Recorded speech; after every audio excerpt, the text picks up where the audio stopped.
Hi friends, welcome to honey Anu kitchen. ఇవాల్టి special recipe వచ్చేసి చిత్రాన్నం. ఇది శివాలయాల్లో ఇచ్చే ప్రసాదం. ఈ ప్రసాదాన్ని శ్రీశైలం మల్లికార్జున స్వామికి కూడా నివేదిస్తారట. ముఖ్యంగా సంతోషిమాత వ్రతం చేసుకున్నప్పుడు పులుపు లేని పదార్థాలు నివేదించాలని ఈ ప్రసాదాన్ని అమ్మకు నివేదిస్తారట.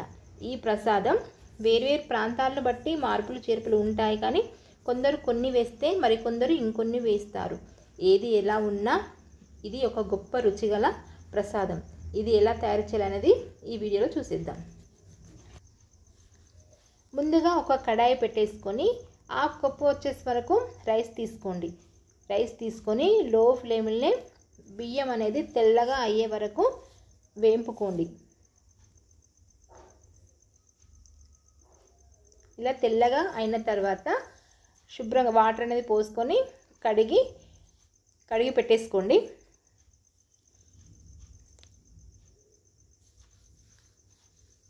అదే కడాయిలో ఒక 2 టేబుల్ స్పూన్ వరకు శనగపప్పు నానబెట్టేసుకొని వేసుకొని మనం కడిగి పెట్టేసుకున్న రైస్ వేసుకొని ఒక 4 కప్ వచ్చేసి మనకు వాటర్ అనేది పోసుకోండి.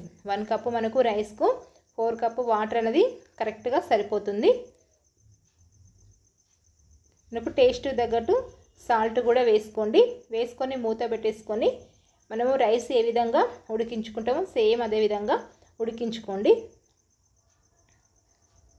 చూడండి, ఈ విధంగా ఉడికిన తర్వాత దీన్ని పక్కన పెట్టేసుకొని వేరొక కడాయి తీసుకొని అందులో ఒక 2 టేబుల్ స్పూన్ వరకు నెయ్యి వేసుకోండి. నెయ్యి బాగా వేడైన తర్వాత అందులో జీలకర్ర ఆవాలు వేసుకోండి. తర్వాత మినపప్పు కూడా ఒక 1 టేబుల్ స్పూన్ మినపప్పు వేసుకొని బాగా వేగనివ్వండి. తర్వాత కొద్దిగా రెడ్ చిల్లీ మనకు ఎండుమిర్చి వేసుకోండి, కరివేపాకు కూడా వేసుకొని మనకు ఎర్రగా వేగనివ్వండి.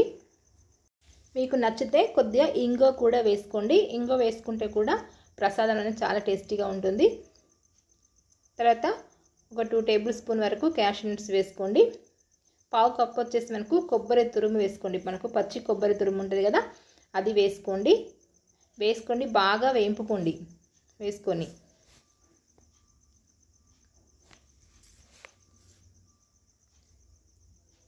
అదేవిధంగా ఒక 2 పచ్చిమిర్చి కూడా ఇట్లా చీరుకొని వేసుకొని బాగా కలపండి.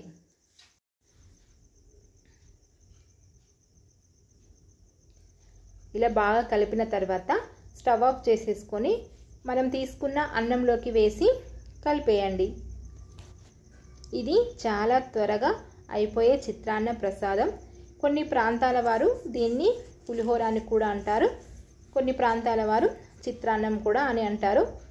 ఇలా మనకు లంచ్ బాక్స్లోకి కూడా చేసి పెట్టారనుకోండి, పిల్లలు కూడా చాలా చాలా ఇష్టంగా తింటారు.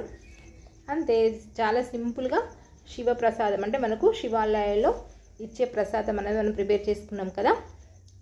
ఈ వీడియో మీకు నచ్చినట్లయితే లైక్ చేయండి, షేర్ చేయండి. మరిన్ని ఇంట్రెస్టింగ్ వీడియోస్ కోసం మా ఛానల్ని సబ్స్క్రైబ్ చేసుకోండి. Thank you for watching.